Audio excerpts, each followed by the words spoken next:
పితామహ పత్రి సార్ యొక్క దివ్య చైతన్యంతో కనెక్ట్ అవుతూ జగద్గురువైన శ్రీకృష్ణ పరమాత్మ యొక్క శక్తి స్థితి జ్ఞానాలను తీసుకుంటూ మనము రమణుల బోధనలు, భగవాన్ శ్రీ రమణ మహర్షి బోధనల గురించి తెలుసుకుంటున్నాం మాస్టర్స్.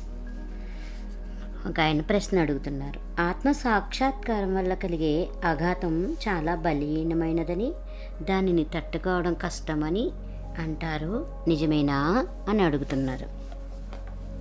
ఆత్మ సాక్షాత్కారమైన తర్వాత కూడా జ్ఞాని ఆ దేహంలోనే ఇంకా జీవించి ఉండగలడా అనే విషయంపై ఎన్నో సిద్ధాంతాలు, వివరణలు, వివాదాలు ఉన్నాయి.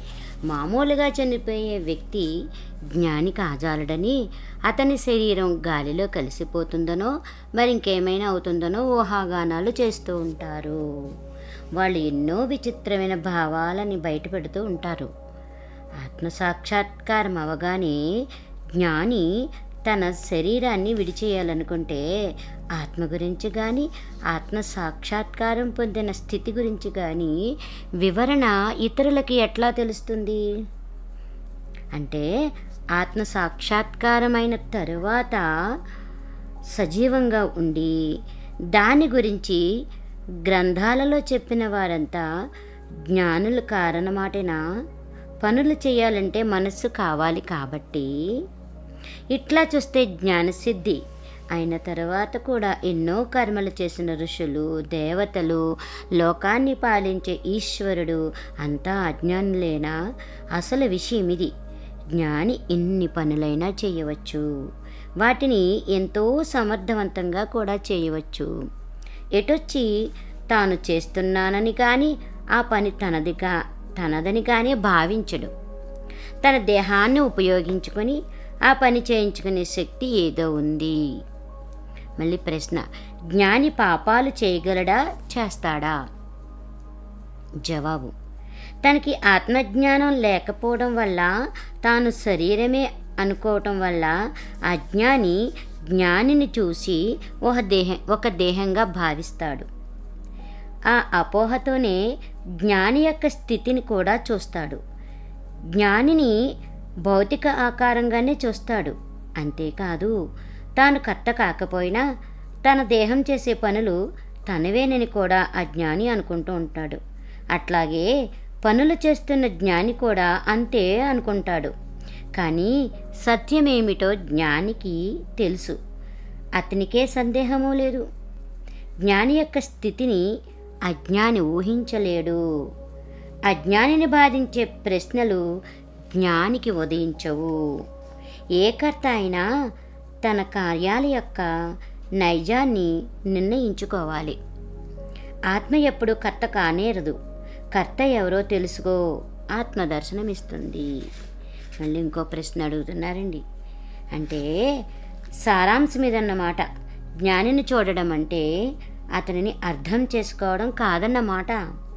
చూసేదల్లా జ్ఞాని యొక్క శరీరాన్నే కానీ అతని జ్ఞానాన్ని కాదు. తాను జ్ఞాని అయితేనే కానీ జ్ఞానిని గుర్తించడం కుదరదన్నమాట. అంతే కదా మాస్టర్స్? ఒక యోగి ఇంకొక యోగిని గుర్తించగలడు, అలాగే ఒక జ్ఞాని ఇంకొక జ్ఞానినే గుర్తించగలడు, అలాగన్నమాట. జవాబు, జ్ఞాని ఎవరిని అజ్ఞానిగా భావించడు. సూపర్. అతని దృష్టిలో అందరూ జ్ఞానులే. అజ్ఞానంతో తన అజ్ఞానాన్నే జ్ఞానిపై కూడా మోపి జ్ఞానిని కర్తగా చూస్తాడు అజ్ఞాని. మరి జ్ఞాని దేనిని ఆత్మకి భిన్నంగా గమనించడు. అంతే కదా? ఆత్మ ప్రకాశమానం, శుద్ధ జ్ఞానం. అతని దృష్టిలో అజ్ఞానం అంటూ ఏమీ లేదన్నమాట. ఒక ఉదాహరణ ఇస్తాము ఈ మాయను వివరించడానికి అన్నమాట. ఓకే, ఇద్దరు స్నేహితులు ప్రక్కనే పడుకొని నిద్రపోయారట. అందులో ఒకడు వాళ్ళిద్దరూ ఎంతో దూరం ప్రయాణం చేసినట్టు, ఎన్నో అనుభవాలు పొందినట్టు కలగన్నాడు. నిద్ర మేల్కోగానే తన స్నేహితునితో తమ ప్రయాణం గురించి చెప్పి, అంతే కదా అని అడిగాడు. రెండవ వాడు నవ్వి, అదంతా అతని కలేనని, తనకి దానికి ఏ సంబంధమూ లేదని చెప్పాడు. అట్లాగే అజ్ఞాని కూడా తన భ్రమలని ఇతరులకు ఆపాదిస్తూ ఉంటాడన్నమాట. మళ్ళీ ఇంకొక ప్రశ్న, జ్ఞాని పనులు చేస్తాడని, చెయ్యగలడని, మనుష్యులతో వస్తువులతో వ్యవహరించగలడని సెలవిచ్చారు మీరు. కానీ నాకు ఆ విషయమై ఇంకే సందేహము లేదు. జ్ఞానికి ఇదంతా ఒకే విధంగా ఉంటుందని, ఏ భేదభావము ఉండదని, అతనెప్పుడు చైతన్యంలోనే ఉంటాడని కూడా అన్నారు కదా. మరి అటువంటప్పుడు ఇంత వైవిధ్యము ఉన్న మనుష్యులతో, వస్తువులతో ఎట్లా వ్యవహరిస్తాడు జ్ఞాని? జవాబు: ఈ విభేదాలు ఉపరితలాన కనపడేవిగానే చూస్తాడు. వాటికి సంస్థితమై ఒకే ఒక సత్యానికి ఏ భేదము లేని గమనిస్తాడు. ఇప్పుడు ప్రశ్న మాస్టర్స్, సామాన్యుల కంటే జ్ఞాని తన మాటలలో నిర్దిష్టంగా ఉంటాడు. అందరిలోని వ్యత్యాసాలను ఇంకా నిశితంగా గమనిస్తాడు. నాకు పంచదార తీయగాను, కరక్కయ్య వగరుగానే అనిపించినట్టే జ్ఞానికి కూడా అనిపిస్తుంది కాబోలు. ఇతరులకు వలనే జ్ఞానికి కూడా అన్ని రూపాలు, ధ్వనులు, రుచులు ఉన్నట్టున్నాయి. మరి అటువంటప్పుడు ఇవన్నీ పైకి మాత్రమే ఉన్నట్టెట్లా అవుతుంది? ఇవి ఆయన జీవితానుభవాలలో భాగాలు కావా అని ప్రశ్నిస్తున్నారు. జవాబు: సమత్వం జ్ఞాని యొక్క నిజ లక్షణం అన్నాను. సమత్వం అనే పదాన్ని ఉపయోగించినప్పుడు విభేదాలున్నాయన్నమాటే కదా. అన్ని విభేదాలలోనూ ఏకతనే గమనిస్తాడు జ్ఞాని, అంటే ఏకత్వంతో ఉంటాడు. దీనినే సమత్వం అన్నాను. ఆత్మ సాక్షాత్కారమైన తరువాత అన్ని విభేదాలు పైకి కనపడేవేనని, అవి అంత బలీయమైనవి కానీ శాశ్వతమైనవి కానీ కావని, అన్నింటిలోనూ ఉండేది ఒకే ఒక సత్యమని తెలుస్తుంది. దానినే ఏకత అంటాను నేను. రూపము, గంధము, రుచి గురించి చెప్పావు. జ్ఞాని కూడా ఈ వ్యత్యాసాలను గమనిస్తాడు నిజమే, కానీ వాటన్నింటిలోనూ ఒకే ఒక సత్యాన్ని చూస్తాడు, అనుభవిస్తాడు.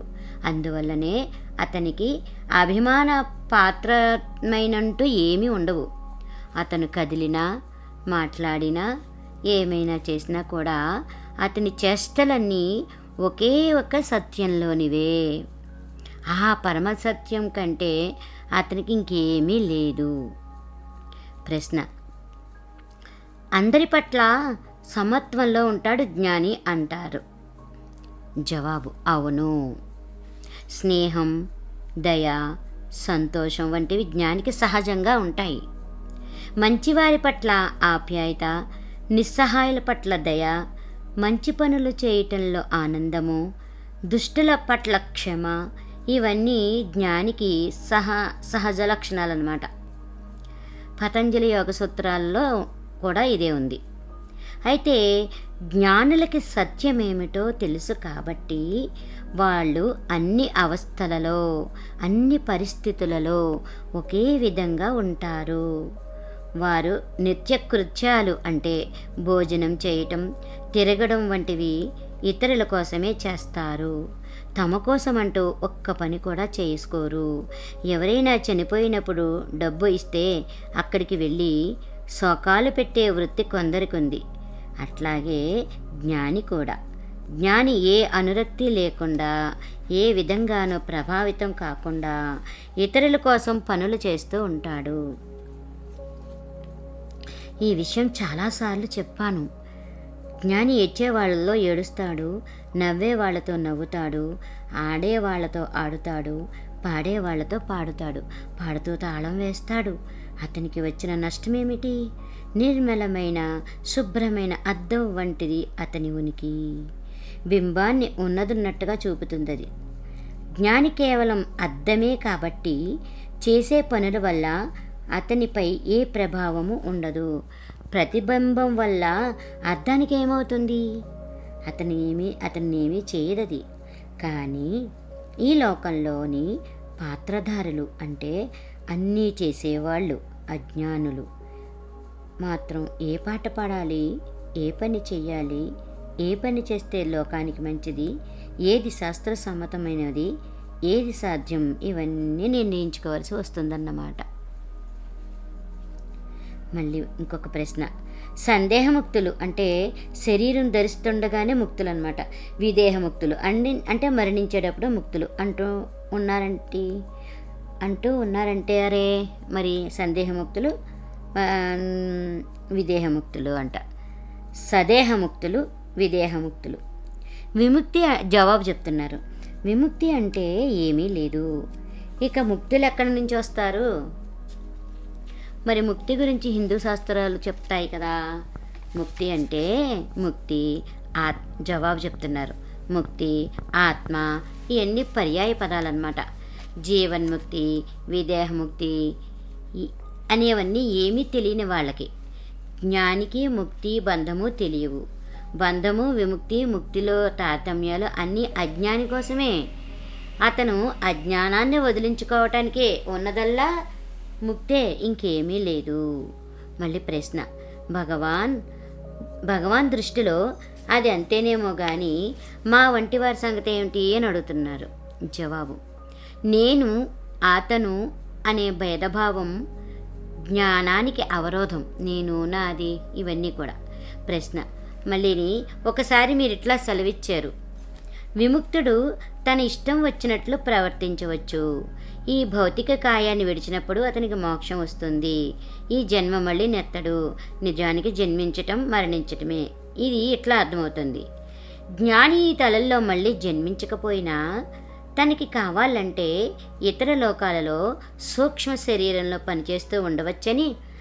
అంటే అతనికి ఇంకా కోరికలుంటాయా దేనినైనా ఎంపిక చేసుకోవడానికి అని అడుగుతున్నారు. జవాబు. నా ఉద్దేశము అది కాదు. మళ్ళీ ఇంకొక ప్రశ్న.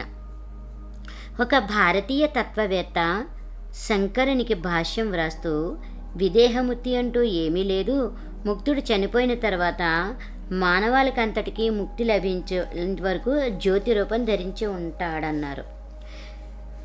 జవాబు. శంకరుని భావం అదే ఉండదు. వివేక చూడమని 566వ శ్లోకంలో శంకరుడు అన్నది ఇది. భౌతిక కోసం పోయిన తర్వాత ముక్తుడు నీటిలో కలిపిన నీరు వలె, నూనెలో కలిపిన నూనె వలె అయిపోతాడు. ఆ స్థితిలో బంధము లేదు, విముక్తి లేదు. ఇంకొక రూపాన్ని ధరించటం అంటే సత్యంపై ఒక సూక్ష్మమైన తెరని వేసినట్టే. అది బంధమే అవుతుంది. విముక్తి తిరుగులేనిది, అది కేవలం. మళ్ళీ ప్రశ్న వేస్తున్నారండి. జ్ఞాని 2 తలాలలోని ఉండగలడని ఎట్లా అనగలం? మాతో పాటే ప్రపంచంలో తిరుగుతాడు, అన్నిటినీ చూస్తాడు, వాటిని చూడకుండా ఉండడు. నడిచేటప్పుడు తన దారిని గమనిస్తాడు. దారిలో కుర్చీ కానీ బల్ల కానీ ఉంటే దాన్ని తప్పించుకుంటాడు. అంటే ఆత్మని గమనిస్తున్నా ఈ వస్తువులను కూడా చూస్తూనే ఉంటాడని అనకూడదా అని అడుగుతున్నారు. దానికి జవాబు. జ్ఞాని దారిని చూస్తాడని, నడుస్తాడని, దారిలో అడ్డంకులను తప్పించుకుంటాడని అన్నావు కదా. ఇవన్నీ ఎవని దృష్టిలో ఉన్నాయి? నీ దృష్టిలోనా, జ్ఞాని దృష్టిలోనా? అతను చూచేది ఆత్మనే, అన్నీ ఆత్మలోనే చూస్తాడు. మళ్ళీ ప్రశ్న. సహజ స్థితిని మాకు విశదపరిచేందుకు పుస్తకాలలో దృష్ట్యాంతరాలు లేవా అని అడుగుతున్నారు. జవాబు. లేకేం, ఉన్నాయి. నువ్వు అద్దంలో ప్రతిబింబాన్ని, అద్దాన్ని కూడా చూస్తావు. అద్దం వాస్తవమని, అందులో కనపడేది ప్రతిబింబమని ఎరుగుదువు కదా. అద్దాన్ని చూడాలంటే అందులోని ప్రతిబింబాన్ని చూడకుండా ఉండాలా ఏమిటి? మళ్ళీ ఇంకొక ప్రశ్న. ఆధ్యాత్మికంగా మహనీయులైన వారిని గుర్తించడం ఎట్లా? కొందరు పిచ్చివాళ్లలాగా ప్రవర్తిస్తారు కదా. జవాబు. జ్ఞాని మనస్సు జ్ఞానికే తెలుస్తుంది. స్వయంగా తాను జ్ఞాని అయితేనే కానీ ఇంకొక జ్ఞాని మనస్సు తెలుసుకోలేడు. అయితే ఋషి దగ్గర ఉండే ప్రశాంత వాతావరణం వల్లనే సాధకుడు ఋషిని గుర్తించగలడు. అతని మాటలు కానీ, చేతలు కానీ, రూపం కానీ అతని గొప్పతనాన్ని చెప్పవు. సామాన్యుల అవగాహనకి అతీతంగా ఉంటాయవి. మళ్ళీ ఇంకొక ప్రశ్న అడుగుతున్నారు. ఋషికి పసిపిల్లవానికి తేడా లేదంటాయి శాస్త్రాలు, ఎందువల్ల? జవాబు. జ్ఞాని, పసిపిల్ల ఒకలాంటి వాళ్ళే అనవచ్చు ఒక విధంగా. ఏదైనా జరుగుతున్నంతసేపే పసిపిల్లవానికి దాని మీద ఆసక్తి ఉంటుంది. ఆ సంఘటన అయిపోయిన తర్వాత దాని గురించి ఆలోచించదు పసిపిల్ల. అంటే ఆ సంఘటన పసిపిల్ల మనస్సుపై ఏ ముద్ర వేయదు. దాని వల్ల ఏ ప్రభావము ఉండదన్నమాటే కదా. జ్ఞాని విషయంలోనూ అంతే. మళ్ళీ ప్రశ్న అడుగుతున్నారండి. మీరు భగవాన్లు, నాకెప్పుడు జ్ఞానం కలుగుతుందో మీకు తెలియాలి. నేను జ్ఞానిని ఎప్పుడవుతానో చెప్పండి అని అడిగాడు. జవాబు: నేను భగవానునే అయితే ఆత్మ తప్ప వేరేమీ లేదన్న మాటే. అంటే జ్ఞాని లేడు, అజ్ఞాని లేడు. కాకపోతే నేను నీ వంటి వాడినే. నీకెంత తెలుసో నాకు అంతే తెలుసు. ఏమైనా నేను నీ ప్రశ్నకి సమాధానం ఇవ్వలేను. ఇక్కడికి వచ్చిన కొందరు తమ గురించి అడగరు. వాళ్ళు జీవన్ముక్తుడు ప్రపంచాన్ని చూస్తాడా, అతనిపై కర్మ ప్రభావం ఉంటుందా, శరీరం పోయిన తర్వాత విముక్తి ఏమిటి, చనిపోయిన తర్వాతనే విముక్త, బ్రతికి ఉండగానే కూడా సాధ్యమా, ఋషి శరీరం జ్యోతిలాగా అయిపోవాలా, ఏదో విధంగా మాయమైపోవాలా, శరీరం కళేబరం వలె వెనుక ఉండిపోయినా అతడు విముక్తుడవగలడా అంటూ ఎడతెగని ప్రశ్నలు వేస్తూ ఉంటారు. వీటికి అంతం లేదు. వీటి గురించి చింతించటం ఎందుకు? వీటిని తెలుసుకోవటంలోనే విముక్తి ఉందా? అందువల్ల వాళ్ళకి నేను చెప్పేది ఒక్కటే, విముక్తి మాట అట్లా ఉండని, బంధం అంటూ ఉన్నదా? దీనిని తెలుసుకో. మొట్టమొదటగా నువ్వెవరవో తెలుసుకో.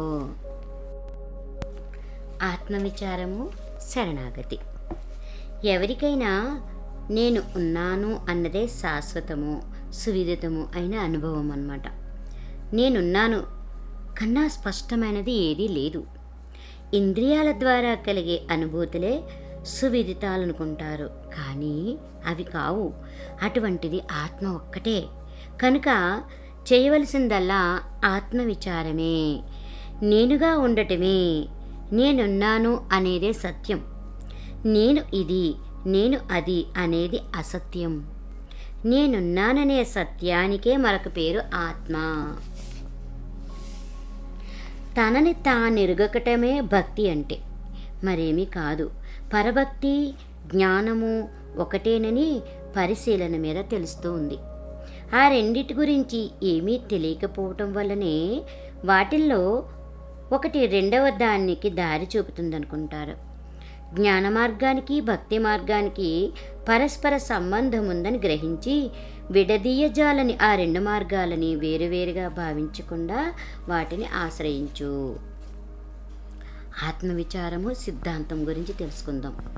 ఒక వ్యక్తి ఉండి దేహము మనస్సుల ద్వారా పనిచేస్తుంటున్నాడన్న భావాన్ని విడనాడితే ఆత్మ సాక్షాత్కారాన్ని పొందవచ్చని శ్రీరమణులు బోధించినట్టు ఆత్మజ్ఞానము, విస్మృతి అనే అధ్యాయంలో చూచాం.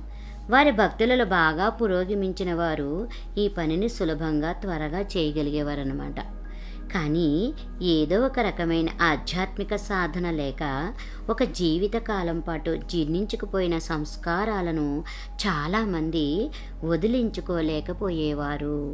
అటువంటి వారి అవస్థని ఎంతో సానుభూతితో శ్రీరమణులు చూచేవారు. ఆత్మజ్ఞానాన్ని పొందటానికి తమకేదైనా ఆధ్యాత్మిక సాధనని చూపమని వాళ్ళు అడిగితే ఆత్మవిచారం అనే పద్ధతిని చెప్పేవారన్నమాట. ఈ సాధన ఆచరణీయమైన వారి తత్వానికి మూల స్తంభం వంటిది. ఈ పద్ధతిని మనం రానున్న 3 అధ్యాయాలలో చక్కగా వివరించుకుందాము. ఆ సాధన గురించి చెప్పే ముందు మనస్సు యొక్క స్వరూపం గురించి శ్రీరమణుల భావాలను చెప్పాలి. మనస్సు గురించి తెలుసుకుందాం. ప్రత్యక్షానుభవం ద్వారా మనస్సు అంటూ ఏమీ లేదని గ్రహించడమే ఆత్మవిచారం యొక్క లక్ష్యం అన్నమాట. శ్రీరమణుల దృష్టిలో మనం దేహంతో కానీ మనస్సుతో కానీ ఏ పనినైనా చేసేటప్పుడు వెనుక నుండి నేను అన్నదేదో చేయిస్తుందని భావిస్తూ ఉంటాం కదా. ఈ అవ్యక్త భావం చుట్టూనే అన్నీ పరిభ్రమిస్తాయి.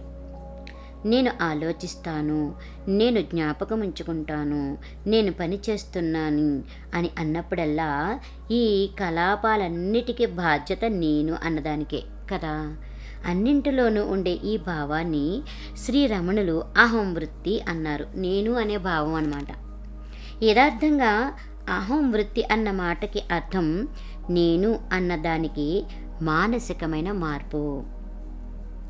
నిజమైన నేను అంటే ఆత్మ తానేదో చేస్తున్నట్టు కానీ అనుకున్నట్టు కానీ ఊహించుకోదు. వీటిని ఊహించుకునే నేను వేరు, అది మనస్సుచే కల్పించబడిందన్నమాట. అందువల్లనే ఆత్మకి అది మానసిక మార్పు. అహం వృత్తి అనే పదాన్ని ఇట్లా అనువదించటం చాలా క్లిష్టం కాబట్టి క్లుప్తంగా దానిని నేను అనే భావం అందాం. కేవలం ఈ నేను అనే భావం వ్యక్తమవటం వల్లనే పృథక్ భావం కలుగుతుందనే వారు శ్రీరమణులు. అహంకారం, బుద్ధి, స్మృతి ఇవన్నీ మనస్సు యొక్క కలాపాలే. వీటన్నిటినీ వేరువేరుగా పరిగణింపగా వారు అవన్నీ నేను అనే భావానికి భిన్న రూపాలుగా చూపించేవారన్నమాట. పృథక్ భావము మనస్సు ఒకటే, మనస్సు అహం వృత్తి ఒకటేనని వారు అనేవారు. అందువల్ల ఆత్మసాక్షాత్కారం అంటే మనస్సు అహం వృత్తి మాయమవటం అన్నమాటే. ఆత్మసాక్షాత్కారమైన తర్వాత ఆలోచనలు చేసే యోచకుడు కానీ, పనులు చేసే కర్త కానీ, వ్యక్తి యొక్క ఉనికి గురించిన ఎరుక కానీ ఉండవని వారు తరచూ అనేవారు. ఆత్మ ఒకటే అసలైన సత్యమని, నేను అనే భావం ఒక తప్పు భావమని, దానికి ఉనికి లేనే లేదని అనేవారు.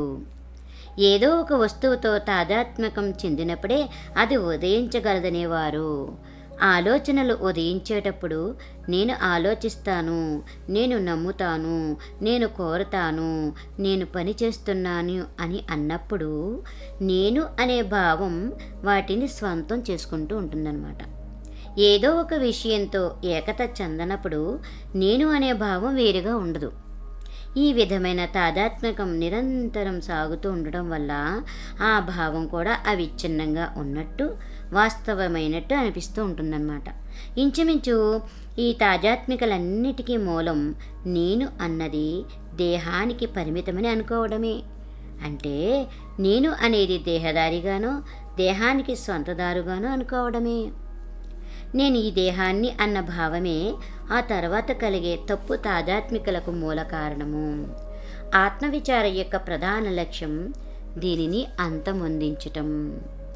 ఇట్లా పరిమితం చేసుకునే తాదాత్మికాలన్నీ నిరోధించటం, నేను అనేదాన్ని అది తాదాత్మికం చెందే వాటి నుండి వేరు చేయటం వల్ల సాధ్యమనేవారు శ్రీరమణ. నేను అనే భావం తనంతట తాను ఉండలేదు. అందువల్ల నేను లేక నేనున్నాను పైన తీక్షణమైన దృష్టిని నిలిపితే నేను ఇది, నేను అది అనే భావాలు ఉదయించు అన్నమాట. అప్పుడు నేను అనేది ఇతర విషయాలతో పొత్తు ఏర్పరచుకోకలేదు. ఈ విధంగా నేను ఆత్మపై ఏకాగ్రత నిలిపితే అహం వృత్తి పోతుంది. ఆత్మపై మనం పూర్తి ఏకాగ్రత పెట్టినప్పుడు అహం పోతుంది. ఆ స్థానంలో ఆత్మానుభూతి ప్రత్యక్షంగా కలుగుతుంది. నేనున్నాను అనే ఈ లోపలి ఎరుకనే ఆత్మవిచారమనేవారు శ్రీరమణ. నేను అనే భావం కేవలం కల్పితమని, అసత్యమని గ్రహించటానికి ఇది ఎంతో శ్రేష్టమైన, సూటి అయిన మార్గమని వారు బోధిస్తూ ఉండేవారన్నమాట.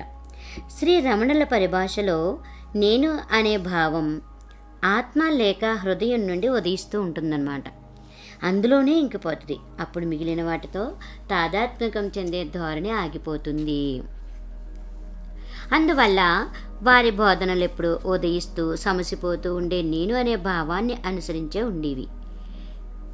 నేను అనే భావం ఎక్కడ నుండి ఉదయిస్తుందో ఆరా తీయి, ఎక్కడ నుండి వస్తుందో గమనించు అంటూ ఉండేవారు ఆయన.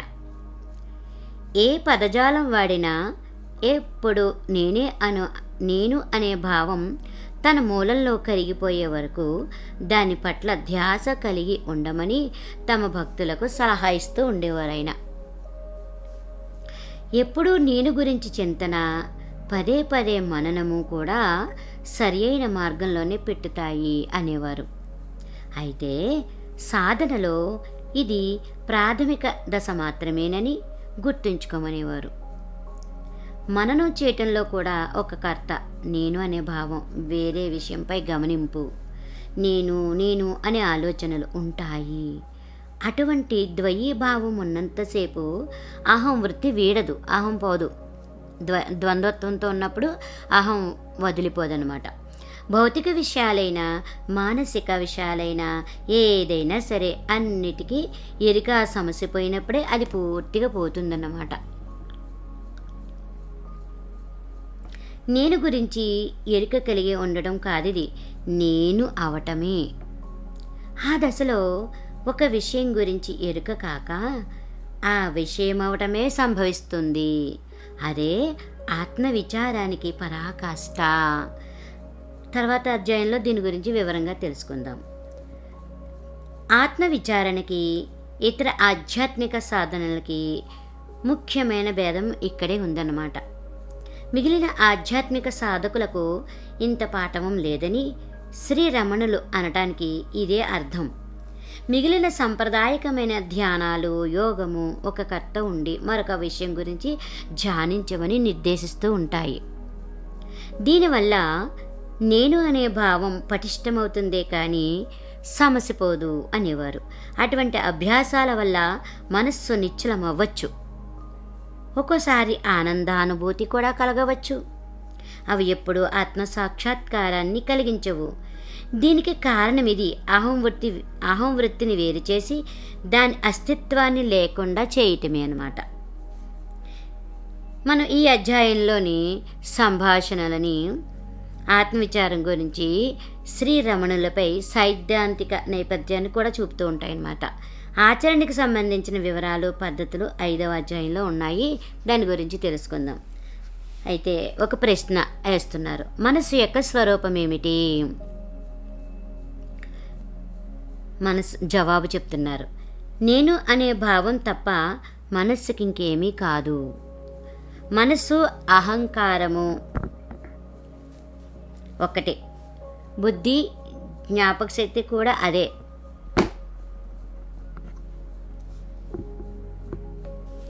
మనస్సు, బుద్ధి, చిత్తం, అహంకారం అన్నీ ఒక్కటే, ఒకే ఒక మనస్సు అన్నమాట. ఒకే మనిషిని అతను చేసే పనులను బట్టి వేరువేరు పేర్లతో పిలవటం వంటిదే దీన్ని. వ్యక్తిగత జీవుడు అనేది కూడా ఈ అహంకారమే. మళ్ళీ ప్రశ్న అండోయ్, మనస్సు యొక్క స్వరూపాన్ని అది దేనికి కారణమో, అది దేనికి వ్యక్త రూపమో ఎట్లా గ్రహించటం మరి అని అడుగుతున్నారు. జవాబు, అన్ని భావాలలోకి అతి ముఖ్యమైనది నేను అనే భావం అన్నమాట. వ్యక్తిత్వం అనే భావం కూడా అన్ని భావాలకి మూలమే. ఏ భావమైనా దేనినో ఆశ్రయించే ఉదయిస్తుంది. అహంకారం లేకుండా ఏ భావానికి అస్తిత్వం లేదు. అహంకారమే భావాలకి నిలయం. అంటే భావాల వ్యాపకం అహంకారానికి సంబంధించింది. నువ్వు, అతడు, అది అంటూ ప్రథమ మధ్యమ పురుషులకు సంబంధించినవి.